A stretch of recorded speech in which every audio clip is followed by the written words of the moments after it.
Okay, here I am. This is Chad Greer stock stroke short block. Putting the pistons and the rods in, and we're checking this rod side clearance by feel before we measure it.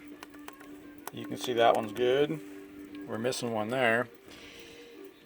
This one's good, just by feel. This one here has pretty much nothing. The crank is tight. This one here is good, and this one here has nothing.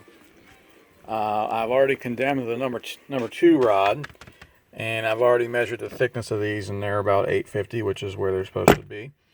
So I think the difference we have here is the crankshaft, the width here on all these journals. So I'm going to pop these other two out, and I'm sure the crank is going to free up. It's going to free up without the drag of the piston rings on them, but and then I will have to machine probably 5 to 6 thousandths off is where I'll start, and see if that makes them better.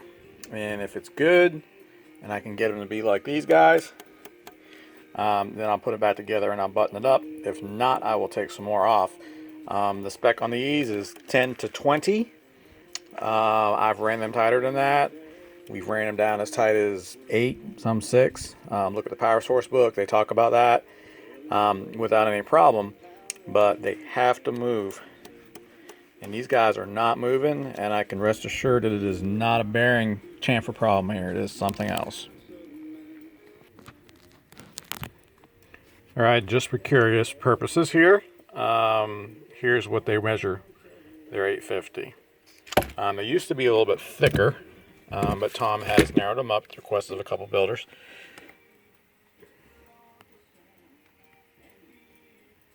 I don't want to squeeze on it too much. So they're within a few thousandths. So we're going to put this together. We're going to machine some off of it. Okay, I got the number 2 one in. And let's see how it feels. Hear a little click.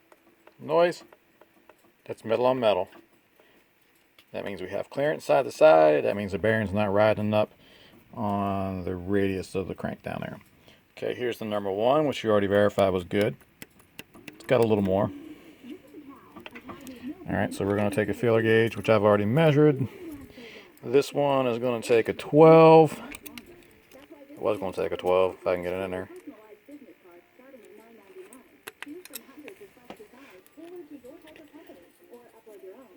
Alright, well I just swapped and put a 10 in there. Fit a 10. This one here, a 10 is loose. So that one there should take a 12. I must have my numbers backwards. You can see that's pretty tight, and that's a 12. And with a 12, we have no clickety clack. So that's what I'm looking for. Click click, click click, click click. No click click down there, and no rod right there. So let me fix these other two. All right. This one has been taken care of. This one is right at 10. A tight 10. Nice click. This one is a 13.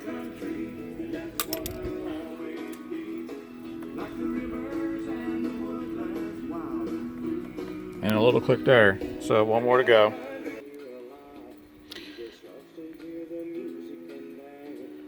All right, we got the last one done here.